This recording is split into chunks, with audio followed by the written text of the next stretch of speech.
한 남자가 자신의 정체성을 무우에서부터 마치 백지 상태인 것처럼 스스로 만들어낼 수 있다는 생각에는 뭔가 깊이 불안한 구석이 있습니다. 과거도 외부의 영향도 우리 모두를 형성하는 메아리도 없이 존재하는 그런 인간 말입니다. 도널드 트럼프의 이야기는 수없이 반복되어 왔지만 항상 똑같이 시작됩니다. 그는 스스로 성공한 남자라는 것입니다. 하지만 만약 그 이야기가 그가 내세우는 이미지만큼이나 거대한 거짓이라면 어떨까요? 그리고 그가 정상에 오른 진짜 비밀이 열심히 일한 노력도 비할 데 없는 천재성도 최고 수준의 교육도 아니라면, 만약 그 비밀이 훨씬 더 어두운 무언가라면 도널드 트럼프는 그가 말하는 그런 사람이 아닙니다. 만약 당신이 이 말을 단순한 비판으로 치부했다면 당신은 오해한 겁니다. 이 진실은 바로 그의 가족 안에서 나옵니다. 그리고 가장 소름 끼치는 점은 그 진실이 그의 내러티브를 무너뜨릴 뿐 아니라 텅 비고 망가졌으며, 그리고 가장 위험하게도 완전히 인격이 결여된 한 인간의 실체를 드러낸다는 것입니다. 트럼프가 누구인지 진짜로 이해하려면 그의 가장 깊은 비밀을 아는 사람, 바로 그의 조카 메리 엘 트럼프의 폭로를 들여다봐야 합니다. 만약 당신이 권력자들을 감싸고 있는 보호의 장막을 찢을 수 있는 목소리를 갖고 있다면 어떻게 하시겠습니까? 메리 엘 트럼프는 망설이지 않았습니다. 그녀는 Too Much and Never Enough가라는 책을 통해 도널드 트럼프가 수년 동안 구축해온 거짓의 제국에서 가면을 벗겨냈습니다.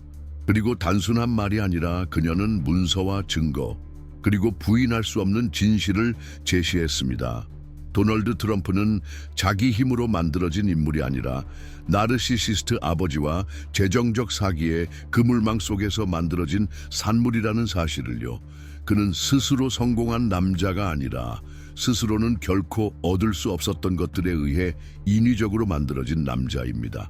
이런 폭로가 주는 무게를 상상해 보십시오. 가족 전체가 수십 년간 숨겨온 비밀을 드러내는 감정적 고통을요. 하지만 메리는 망설이지 않았습니다. 그녀는 이 진실이 세상에 알려져야 한다는 것을 알고 있었습니다. 수많은 이들이 자신을 배신자로 보게 될 것임을 알면서도요, 가족에 대한 충성보다, 윤리에 대한 고려보다 더 큰 책임이 있었기 때문입니다. 왜냐하면 문제의 인물은 단순한 삼촌이 아니었습니다. 네, 그는 미합 중국의 대통령이었고, 그녀는 그가 국가 전체에 진짜 위험이 된다고 믿었습니다. 그래서 메리는 반가쇠를 당겼고 상상할 수 없었던 선택을 했습니다. 진실을 무기로 삼은 것입니다. 반응은 즉각적이었습니다. 적들뿐 아니라 아군에게서도 말입니다. 이미 수많은 갈등으로 분열된 미국은 또 한 번 내러티브가 흔들리는 것을 보게 되었습니다. 그러나 냉소적인 시선과 혼란 속에서도 분명한 사실 하나는 존재했습니다. 트럼프가 세운 거짓의 제국은 무너지고 있었고 그의 내러티브의 기반은 무너졌습니다. 그는 잘해봐야 운과 상황의 산물이었고 아버지에게서 물려받은 것은 부뿐 아니라 도덕적 결함과 심리적 취약함까지 포함되어 있었던 것입니다. 메리엘 트럼프는 단지 반대하는 목소리가 아니었습니다. 그녀는 흐름을 거슬러 나아간 몇 안 되는 용기 있는 인물이었습니다. 권력의 성벽을 넘는 것이 불가능하다는 걸 알면서도 거짓을 폭로했고 비난과 왜곡, 그리고 가족에서의 추방까지 감수해야 했습니다. 그녀는 그 대가가 크다는 걸 알았지만 더 이상 침묵 속에 살 수 없었습니다. 그녀는 알았습니다. 진실이 숨겨지는 동안 수백만 명의 삶이 파괴될 수 있다는 것을요. 그리고 그녀는 세상에 하나의 불편한 진실을 보여주었습니다. 거짓은 강력하지만 동시에 깊이 부패시킨다는 것입니다. 하지만 이 이야기에서 가장 충격적인 것은 가족의 분열도, 한 여성이 용기 내어 밝혀낸 진실도 아닙니다. 가장 충격적인 것은 이 이야기가 우리 자신을 비추는 거울이 된다는 사실입니다. 진실이 고통스러울 때 우리는 그것을 받아들일 수 있을까요? 진실은 쉽게 받아들여지지 않습니다. 특히 그 진실이 거짓 위에 세워진 권력의 구조 전체를 위협할 때는 말입니다. 그녀의 책에 대한 반응은 진실을 갈망하는 사회의 반응이 아니었습니다. 오히려 거짓을 붙들고 있는 사회의 반응이었습니다. 신화를 지키고 싶어 했고 왜곡된 이상을 보호하고자 했습니다. 왜냐하면 진실을 드러내는 순간 우리 자신의 수치와 나약함도 함께 드러나기 때문입니다. 메리 엘 트럼프는 깊은 상처를 건드렸습니다. 그리고 그 순간부터 이 싸움은 단순한 폭로가 아니었습니다. 거짓과 현실의 전쟁, 두려움과 용기의 전쟁, 결코 대통령이 되어선 안 될 자를 따르려는 욕망과 그에 맞서 진실을 말하는 한 여성의 싸움이 되었습니다. 그리고 결국 이 모든 이야기에서 가장 인상 깊은 질문은 우리에게 남겨집니다. 우리는 진실을 마주할 용기가 있는가? 진실이 우리를 아프게 할 때조차 저희가 진정으로 불안하게 여기는 것은 바로 이 붕괴에서 나온 진단입니다. 트럼프에 대한 묘사는 그의 조카인 임상 심리학자에 의해 그려졌으며 이는 어떤 정치적 공격보다 더 충격적입니다. 메리는 그를 단순한 자아 도취자로 묘사하지 않고 심각한 심리적 장애로 억제된 마음을 드러내며 묘사합니다. 그녀가 제시하는 모습은 단순히 자존심이 강하거나 지나치게 이기적인 사람이 아니라 더욱 심각한 상태인 반사회적 인격 장애를 가진 사람입니다. 잠시 상상해 보세요. 어렸을 때부터 규칙이 자신에게 적용되지 않는 환경에서 자란다면 어떨까요? 잔인함이 정상으로 여겨지고 성공이 다른 사람을 굴욕시키는 것으로 측정되는 환경에서요. 도널드 트럼프는 바로 이런 세상에서 자라났습니다. 그가 자란 세상은 그의 믿음과 가치관을 왜곡시켜 그가 원하는 것과 느끼는 것이 유일하게 중요한 것이라고 믿게 했습니다.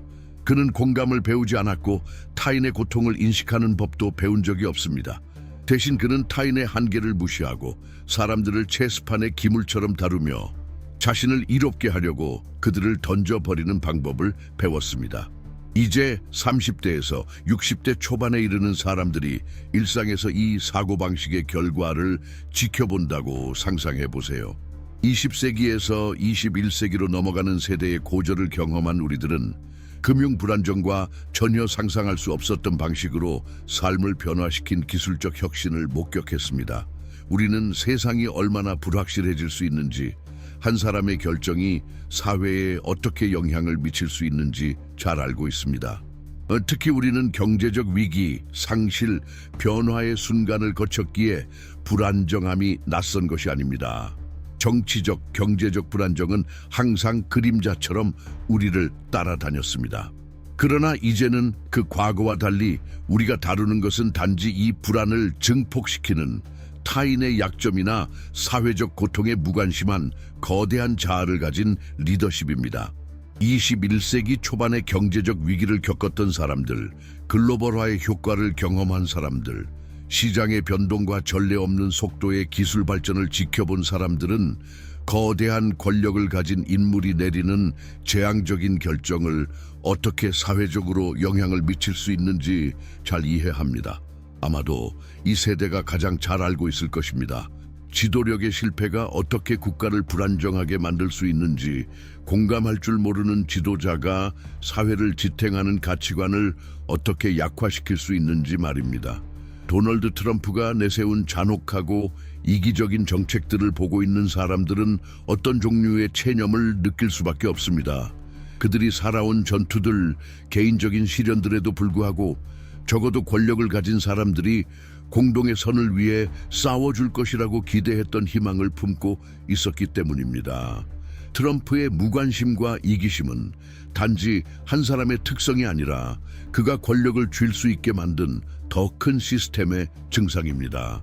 즉각적인 결과에 대한 집착, 끊임없는 인정 욕구, 타인의 고통을 인정할 수 없는 능력은 그의 행정부가 구축된 기초였습니다. 이것은 단지 정치의 문제가 아니라 인격의 문제, 아니면 인격의 결여에 관한 문제입니다. 그의 대통령직에서 진정으로 고통스러운 점은 그가 수백만 명에게 피해를 주는 정책을 펼친 것이 아니라 시스템에 대한 신뢰 자체를 무너뜨리고 있었다는 점입니다. 그가 다른 사람들을 업신여기고 자신의 정책을 고수하며 공공의 복지가 아닌 개인적인 충성을 중시하는 행동을 하면서 그는 이미 분열된 나라에서 심각한 사회적 분열을 일으켰습니다. 그가 했던 일은 단지 진보적인 세력이나 좌파를 자극하는 것이 아니라 국가의 사회적 구조 자체를 공격하는 일이었습니다. 그는 일종의 바이러스와 같았습니다. 잘못된 정보를 퍼뜨리고 기관들을 약화시키며 상호불신의 악순환을 만들어내는 악순환을 일으켰습니다. 하지만 이 모든 비극적인 결과는 단지 한 사람에 의해 발생한 것이 아닙니다. 그것은 그를 권력의 자리에 올려놓을 수 있게 만든 시스템에 의해 부추겨졌습니다. 이 시스템은 수년 동안 공정한 가치를 추구하는 대신 개인적인 영광을 좇는 지도자를 통해 민주주의의 가장 기본적인 가치들이 어떻게 부패할 수 있는지 증명했습니다. 이제 2025년 우리는 여전히 그가 남긴 흔적을 처리하고 있습니다. 30대에서 60대 초반에 해당하는 사람들에게 이 시기는 리더십이 실패할 때 그 여파가 세대에 걸쳐 퍼져나간다는 사실을 상기시켜주는 시기입니다. 과거 여러 번의 대통령과 변화를 겪은 노년층은 이제 질문을 던지고 있습니다. 이 혼란스러운 시기에서 우리가 정말 배운 것은 무엇인가? 거짓과 권력을 숨기고 있는 인물들에게 어떻게 저항할 수 있는지, 아직도 이해하려고 애쓰고 있는 사회에서 살아간다는 것은 무엇을 의미할까요? 이 시점에서 중요한 질문이 생깁니다. 도널드 트럼프와 시진핑과 같은 지도자들이 어떻게 정상에 올라갔고 각자의 국가를 어떻게 형성했는지를 이해하기 위해서는 그들이 권력에 있을 때 무엇을 했는지 뿐만 아니라 그들의 어린 시절 집착, 전략, 모순이 그들이 내리는 결정에서 어떻게 드러났는지를 살펴봐야 합니다.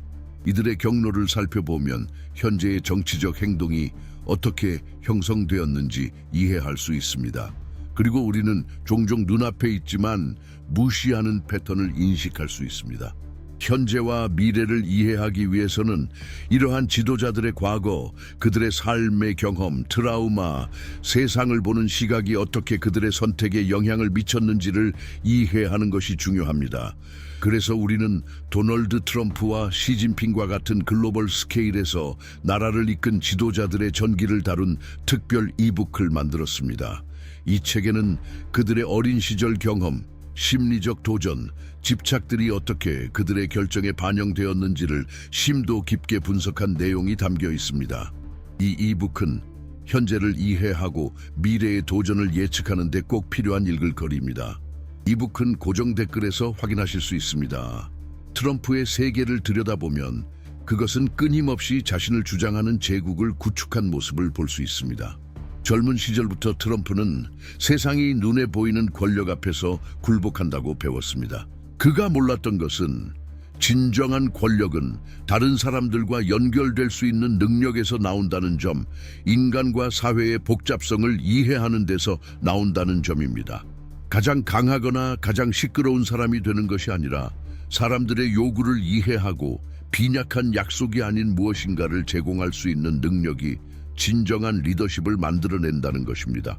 그러나 처음부터 트럼프는 외모와 겉모습만으로도 충분하다고 배웠습니다.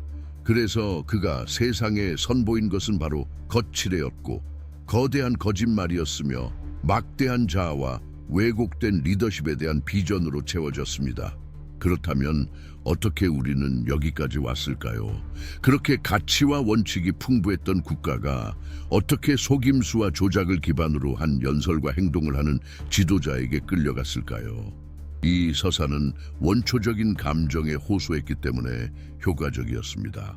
정치적 양극화와 경제적 불확실성이 커져가는 시점에 트럼프는 단순함을 제공했습니다. 그는 현대화, 글로벌화, 문화 변화에 의해 소외된 사람들의 불만을 대변했습니다. 그는 자신이 뒤처진 사람들이라는 느낌을 받은 이들의 목소리가 되었습니다. 그러나 그는 미래로 가는 길을 만든 것이 아니라 더 깊은 구덩이, 사람들 사이, 이념들 사이, 가치들 사이에 갭을 만들어냈습니다. 그는 정치를 끊임없는 복수의 전쟁으로 변모시켰고 여기서 적은 해결책보다 더 중요한 존재가 되었습니다. 그중 가장 큰 문제는 그 과정에서 트럼프는 단지 민주적 기관에 대한 신뢰를 무너뜨린 것뿐만 아니라 사람들에게 그들 자신의 목소리마저 잃게 만들었다는 점입니다. 갑자기 중요했던 것은 공동체의 복지가 아니라 한 개인의 부상에 관한 것이 되었습니다. 정치 시스템은 규칙이었고 다른 사람을 쓰러뜨리는 것이 목표인 경기장이 되어버렸습니다. 정치, 미디어, 거리 모두에서 이런 싸움이 벌어졌고 그로 인해 진리와 정의의 기초는 무너져 버렸습니다. 트럼프의 행정부를 되돌아보면 우리는 실패한 대통령직 이상의 것을 봅니다. 그것은 시간이 지나면서 약해져온 문화를 비추는 거울입니다.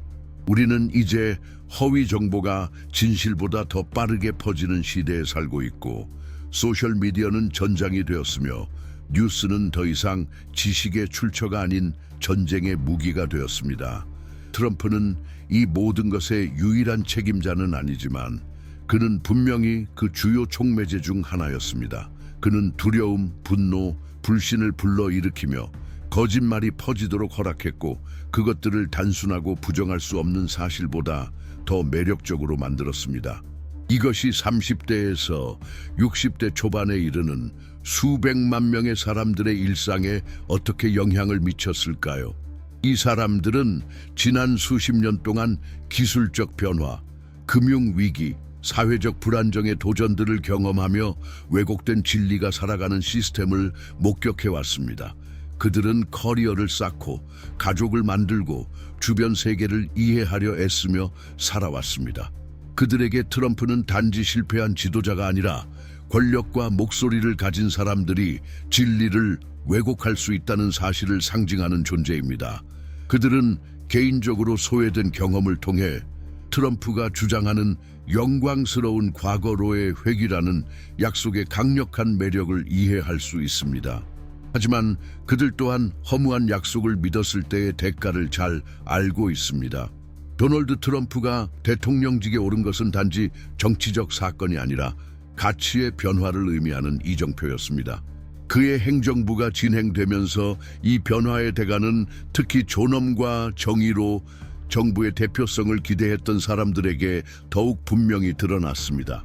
그들이 마주한 것은 자아도취적인 광경이었고 개인적인 불만과 변덕으로 결정을 내리는 리더십이었습니다. 그는 여전히 역사적 불평등을 겪고 있는 국가의 복잡성을 존중하지 않았습니다.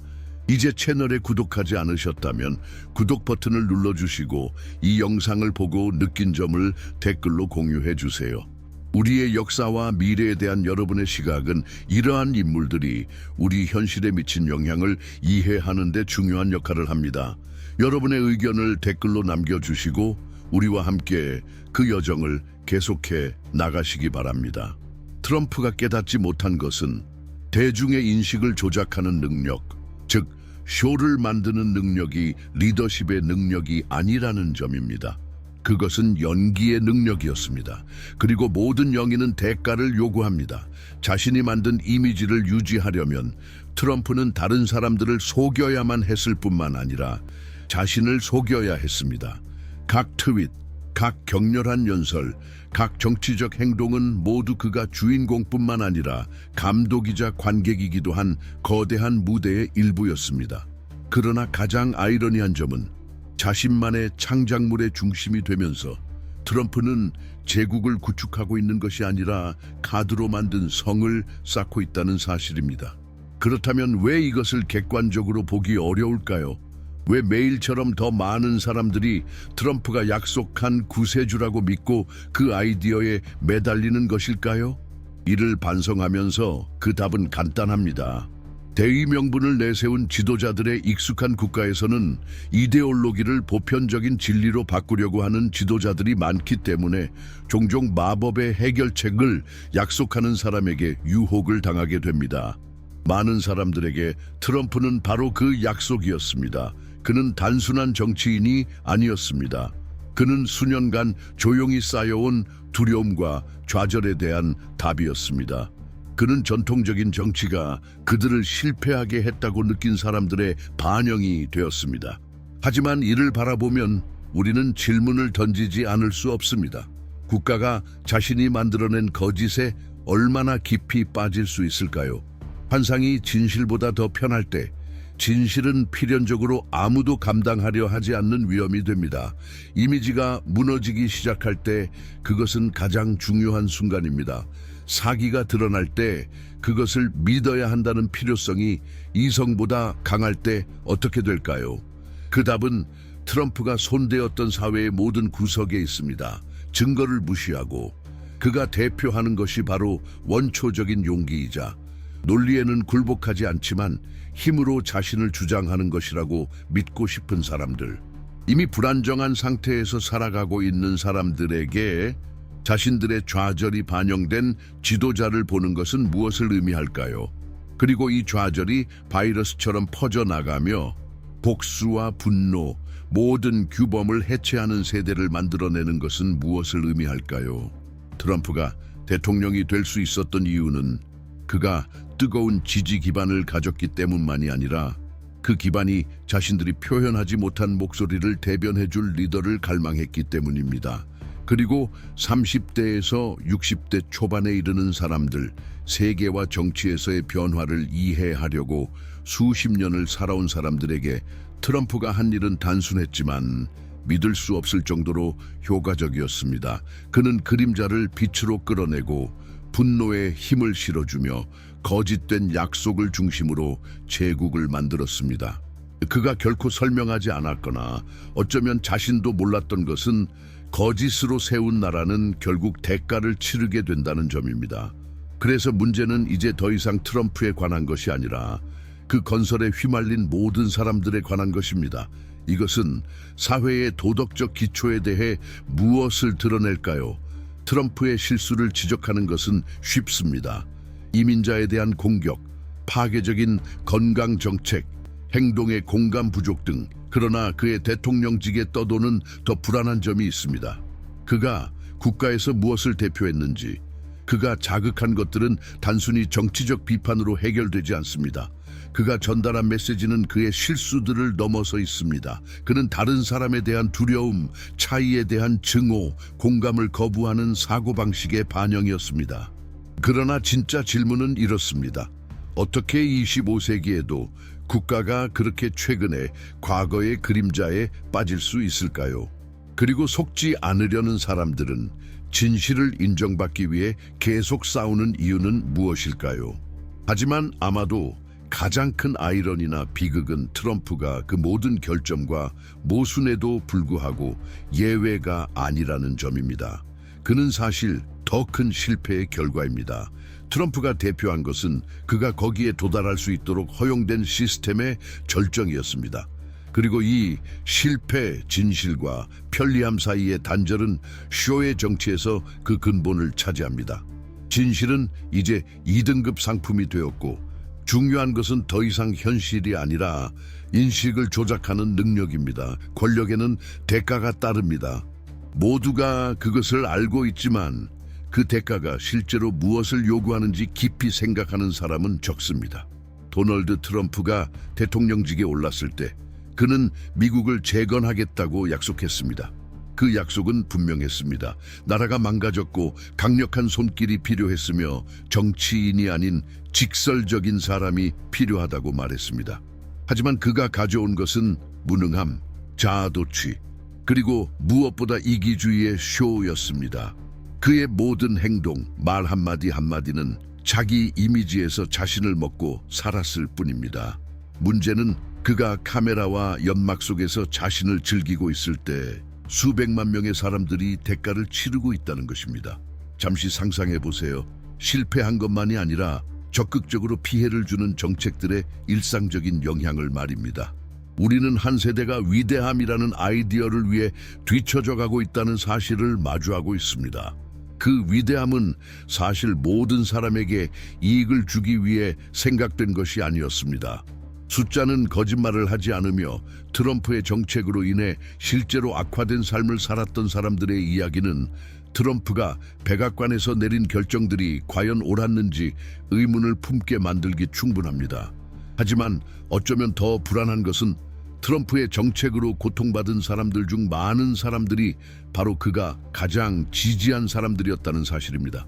실업률이나 사회복지 컷스뿐만 아니라 트럼프 행정부에서 드러난 진짜 얼굴을 보여주는 것은 그것만이 아닙니다.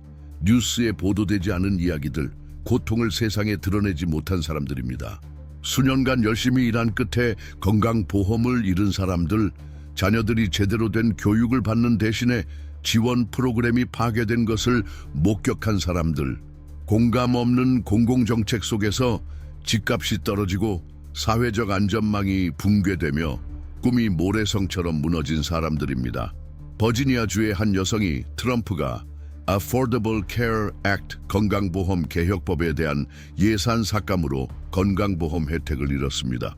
두 가지 직업을 가지며 생계를 유지하던 그녀는 예상치 못한 암에 걸렸고 건강보험이 없어 재정적 나락에 빠졌습니다. 정부가 그녀에게 준 것은 자기 부담으로 치료를 받아야 한다는 내용의 편지뿐이었습니다. 미국 민중의 가장 큰 수호자라 자처한 대통령이 절박한 순간에 그녀를 버린 것입니다. 그리고 더 나쁜 것은 그녀만 그런 게 아니었다는 것입니다. 건강식품 지원, 필수 서비스에서의 삭감으로 같은 상황을 겪은 사람들이 얼마나 많을까요? 그들은 단지 숫자가 아니었습니다. 그들은 나와 당신처럼 존엄성을 지키기 위해 애쓰는 평범한 사람들이었습니다. 국가가 지원을 주기보다는 외면을 선택한 나라에서 그들은 어떻게 살아야 했을까요? 우리가 계속해서 이런 리더십을 받아들여야 할까요? 권력자들이 책임감도 공감도 없이 수백만 명의 삶을 가지고 놀 때 우리는 언제까지 이를 허용할 것인가요? 그리고 무엇보다 이 모든 파괴 후 우리는 어떻게 다시 재건할 수 있을까요? 하지만 트럼프는 여기서 멈추지 않았습니다. 그의 무능함은 보건 및 사회복지 분야에만 국한되지 않았습니다. 그의 행정부는 글로벌 문제에 대한 전략적 비전 부족으로도 특징지어졌습니다. America First라는 슬로건은 그가 선거 운동 내내 사용했던 구호였으며 그 결과는 역사적인 동맹을 약화시키고 미국을 글로벌 무대에서 고립된 위치로 몰고 갔습니다. 그리고 그 이면에 무엇이 있었을까요? 두려움이었습니다. 세상이 그가 통제할 수 없는 방식으로 변하고 있다는 두려움이었습니다. 그래서 적응 대신 그는 미국을 자신이 믿는 이상적인 장소로 되돌려 놓으려는 필사적인 시도를 했습니다. 그가 50%의 관세를 철강 및 알루미늄 수입에 부과했을 때 그는 소규모 공장과 그 시장에 의존하는 노동자들의 영향을 고려하지 않았습니다. 초기에 그는 중국과의 무역전쟁에서 이긴 것처럼 보였습니다. 그러나 그가 이겼다고 자랑할 때 미국 농부들은 시장을 잃어버려 농작물이 밭에서 썩어갔습니다. 폐쇄된 공장들 혹은 임금이 삭감된 공장들, 그 반면 큰 기업들은 그 결과에서 면제되었습니다. 그의 자아도취의 대가는 노동자 계급이 치렀습니다.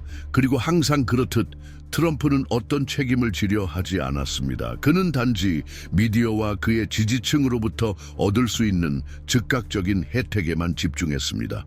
그리고 외교 정책은 어떻게 되었나요? 그 또한 덜 참담하지 않았습니다. 미국과 동맹국들과의 관계는 돌이킬 수 없을 정도로 악화되었습니다. G7 정상회담을 떠올려 보세요. 그곳에서 트럼프는 한 번 더 왜곡된 세계관을 드러냈습니다. 그는 동맹국들을 강화하기보다는 굴욕을 주었고 그들을 고객으로 취급하며 미국이 항상 제공한 안보에 대해 더 많은 비용을 지불하라고 압박했습니다. 트럼프가 체결한 북한과의 협정은 국제관계의 복잡성을 이해하지 못한 그의 또 다른 사례입니다. 독재자와 손을 맞잡고 전략적 외교 대신 공허한 악수의 모든 것을 걸었고 그로 인해 미국은 글로벌 무대에서 존경을 잃었습니다. 그의 행동의 결과를 보고 쉽게 답을 찾으려는 것은 쉽지만 현실은 훨씬 더 마주하기 힘듭니다. 트럼프는 국내외에서 실패했을 뿐만 아니라 불신, 분노, 분열을 심었습니다. 그는 자신이 하는 일의 결과를 이해하지도 신경 쓰지도 않았습니다. 그에게 있어 그 게임은 언제나 개인적이었고 언제나 정상에 오르는 것이었으며 자신의 필요에 맞는 승인을 얻는 것이었습니다. 그의 리더십의 취약함은 단지 인격의 결함이 아니라 비전의 결함이었습니다. 그는 책임감 있게 통치하는데 무엇이 필요한지 알지 못했습니다. 왜냐하면 그의 비전은 한정적이고 얕으며 오직 자신이 거울에서 보던 모습에만 집중하고 있었기 때문입니다. 우리는 어떻게 이 지점에 도달했을까요? 의견을 나누고 차이를 존중하며 아이디어를 토론하는 데 익숙했던 사회가 왜 그렇게 본능적인 감정을 조작하는 방법을 아는 지도자에게 함정에 빠지게 되었을까요? 그 비밀은 그가 사용한 말뿐만 아니라 그가 이용한 공허함, 빈 공간에 있습니다. 그는 사람들을 속이지 않았습니다. 그는 의심하는 사람들, 잃어버린 느낌을 가진 사람들, 환멸을 느낀 사람들을 자극해야 했습니다. 그리고 언제나 그렇듯 그는 그것을 사회의 가장 민감한 상처를 건드리며 해냈습니다. 그는 두려움, 불안, 그리고 임박한 위협의 이미지를 사용하여 자신의 내러티브에 생명을 불어넣었습니다. 그에게 정치란 합의나 진보에 관한 것이 아니라 불만을 품고 있는 사람들의 충성심을 얻는 것이었습니다. 그들은 세상이 무너지고 있다고 느꼈고 그들은 누군가를 비난할 사람을 찾고 있었습니다. 트럼프의 이 불안에 대한 반응은 간단했습니다. 그는 자신의 적들을 적으로 만들었습니다. 정치적 분야에서뿐만 아니라 사람들의 일상적인 삶에서도 말입니다. 그는 자신에게 반대하는 모든 그룹과 아이디어에 대해 적을 만들어냈고 그것을 그의 수사학의 기초로 삼았습니다. 증오를 다루는 것은 강력한 전략입니다. 문제는 그 어떤 불도 마찬가지로 그것이 누구를 태울지 선택하지 않는다는 점입니다. 트럼프가 지지자들의 마음을 불태우는 동안 그는 또한 미국인들 간의 관계를 불태우고 있었습니다. 정치적 차이점이 있던 곳에 이제는 개인적인 전쟁이 일어났습니다. 논쟁이 있던 곳에 이제는 전쟁이 있었습니다. 그리고 모든 것이 단지 한 사람이 자신의 불안과 자아의 확인 욕구를 정치라는 도구로 사용하기로 결정했기 때문에 일어난 일입니다. 그렇다면 이것이 실제로 무엇을 의미했을까요? 위기 속에서 우리는 얼마나 많은 사람들이 죄를 찾으려 하고 있습니까? 진정으로 일어나는 일에 눈을 돌리고 우리의 실수나 시스템적 실패에 대한 책임을 받아들이는 것은 어려운 일입니다. 트럼프는 이것을 잘 알았습니다. 그는 우리와 그들로 사람들을 나누고 다른 사람에게 죄를 덮어 씌우는 방식으로 권력을 얻을 수 있다는 사실을 알고 있었습니다. 하지만 가장 위험한 점은 그저 그 분열이 아니라 그 분열이 이미 소외감을 느끼고 신뢰를 잃고 목소리를 잃었다고 느끼는 사람들에게 얼마나 큰 반향을 일으켰냐는 점입니다. 과거의 위대함으로 돌아가겠다는 약속은 거짓이었지만 사람들은 그것을 절박하게 믿고 싶어 했습니다. 그는 해결책을 제시하지 않았습니다. 대신 더 이상 정치적, 전통적 기관, 미래를 신뢰할 수 없는 사람들에게는 안정적인 기반을 제공했습니다. 이제 그동안 살아오며 나라를 뜨겁고 존중하는 토론의 장으로 보던 사람들을 생각해 보세요. 그들은 점차 변하는 세상을 보았습니다. 나라는 점점 더 심화되는 양극화에 휩싸였고 심지어 날씨에 대한 간단한 논의조차도 지뢰밭이 되었습니다. 이 변화는 우연이 아니었습니다. 그것은 바로 수사학의 도구로 대통령의 말이 사람들을 하나로 묶기보다는 분열시키는 데 사용되었기 때문입니다. 그 대가? 그것은 트럼프의 수사학적 공격에 직접 맞선 사람들이 아니라 멀리서 그것을 지켜보며 어떻게 반응해야 할지 모르던 사람들에 의해 치러졌습니다. 다른 사람과 의견이 다르다는 것이 배신이 되는 나라, 심지어 질문을 하는 것조차 충성심에 대한 범죄가 된 나라, 민주적 표현의 장이었던 소셜미디어는 전쟁의 무대가 되어버렸습니다. 각 게시물, 각 댓글, 각 트윗은 전장이었습니다. 더 이상 대화는 없었습니다. 오직 전쟁만 있었습니다. 그리고 더 나쁜 점은 많은 사람들이 전쟁을 즐겼다는 것입니다. 많은 사람들이 합의보다는 싸움 속에서 더 살아있다는 느낌을 받았습니다. 그렇게 나라가 점점 더 화해할 수 없는 조각들로 분열되었습니다. 그렇다면 이렇게 분열된 환경을 만들면 무엇이 일어날까요? 사람들이 분열을 먹고 자라나게 될 때 그 분열이 나라의 정체성의 기초가 될 때 무엇을 잃게 될까요? 미래를 잃게 됩니다. 집단적으로 성장할 수 있는 능력을 잃게 됩니다. 트럼프는 단순히 정치적 담론을 파괴한 것이 아닙니다. 그는 국가를 하나로 묶어주는 사회적 결속을 파괴했습니다. 과거에 화해의 공간이 있었던 곳에 이제 남은 것은 재만큼의 잿더미일 뿐입니다. 그리고 이 이야기에서 가장 잔혹한 점은 트럼프의 정책으로 가장 큰 영향을 받은 사람들이 바로 그를 지지했던 사람들이었다는 것입니다. 그들은 그가 그들을 버릴 거라는 걸 알면서도 그가 그들을 더 큰 적으로부터 지켜줄 거라고 믿었기 때문입니다. 바로 변화입니다. 하지만 여기서 다뤄야 할 것은 바로 이 문제였습니다. 그것은 단지 즉각적인 미래의 문제만이 아니라 민주주의의 구조였습니다. 사람들에게 공통의 선, 공유된 미래에 대한 비전을 중심으로 단합할 수 있는 능력이었죠. 트럼프가 한 일은 단지 한 당이나 나라를 분열시킨 것이 아닙니다. 그는 사람들이 두려움과 분노보다 더 큰 어떤 목적을 위해 모일 수 있는 능력 자체를 의심하게 만들었습니다. 그리고 여기서 중요한 질문이 생깁니다. 증오와 화해하는 나라란 무엇일까요? 이성이 감정보다 약해지고 공감보다 불신이 우세한 사회에서 살아가는 것은 무엇을 의미할까요? 수십 년 동안 변화를 겪고 발전하며 충돌하는 아이디어들이 공존하는 사회를 경험한 우리에게 그 공존이 해체된 후 사회는 어떻게 될까요? 정치가 아이디어의 토론이 아니라 적들과의 개인적인 싸움이 되면 무엇이 남게 될까요? 그 답은 간단합니다. 증오 위에 세운 나라는 절대 번성하지 않습니다. 그것은 내부에서부터 파괴되어 결국 무엇도 남지 않게 됩니다. 그리고 그 결과로 남는 것은 깨진 이미지와 잃어버린 미래입니다.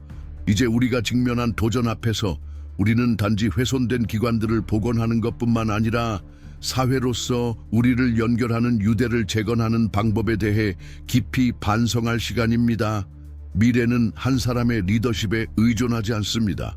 미래는 각자가 어떻게 살고 행동할지를 선택하는 데 달려 있습니다. 미래는 단지 정치인들에 의해 결정되는 것이 아니라 우리 모두가 매일 내리는 결정들에 의해 결정됩니다. 증오가 퍼지기 시작할 때 우리는 어느 편에 서 있는 것일까요? 우리는 다리를 놓고 있나요? 아니면 벽을 세우고 있나요? 재건은 가능하지만 그것은 단지 한 행정부의 실수를 바로잡는 것이 아니라 사람들 간의 신뢰를 회복하고 시간이 지나며 쌓인 감정적 상처를 치유하며 진정 중요한 것과 다시 연결될 때만 이루어질 수 있습니다. 오늘날 우리가 살고 있는 상황을 만들어낸 정치적 인물들의 영향을 반성하면서 우리는 더 깊은 이해를 추구해야 합니다. 도널드 트럼프와 시진핑과 같은 인물들이 그들의 경로와 전략적 결정으로 오늘날의 세계를 구성하는 데 중요한 역할을 했습니다.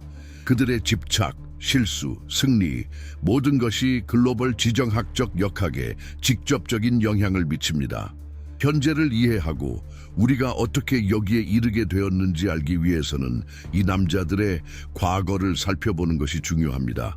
그들의 어린 시절부터 권력의 이면까지 그들의 이야기, 선택, 동기를 이해하는 것이 결국 국가들의 결정과 운명을 형성하는 메커니즘을 이해하는 데 도움을 줍니다. 이것이 바로 도널드 트럼프와 시진핑과 같은 글로벌 스케일에서 직접적으로 영향을 미치는 대통령들의 전기에 관한 독점 이북의 중심입니다. 그들의 기원, 경로, 전략을 아는 것은 현재의 지정학적 움직임 뒤에 무엇이 있는지 이해하려는 사람에게 필수적입니다. 이 이북은 고정된 댓글에서 확인할 수 있습니다. 이제 그 어느 때보다도 우리는 반성하고 연결되며 행동해야 할 때입니다. 만약 여러분이 이 내용에 감동을 받았다면, 우리 세계의 미래에 대해 신경 쓰고 있다면 채널에 구독하고 이 영상을 좋아요 버튼을 눌러주시고 여러분의 생각을 댓글로 공유해 주세요. 사회로서 우리는 우리가 원하는 미래의 유형을 선택할 수 있는 힘을 가지고 있으며 여러분의 의견은 그 미래를 만드는 데 중요합니다. 마지막으로 감사합니다. 이 반성과 분석의 여정에 함께 해주셔서 감사합니다. 다음 영상에서 뵙겠습니다.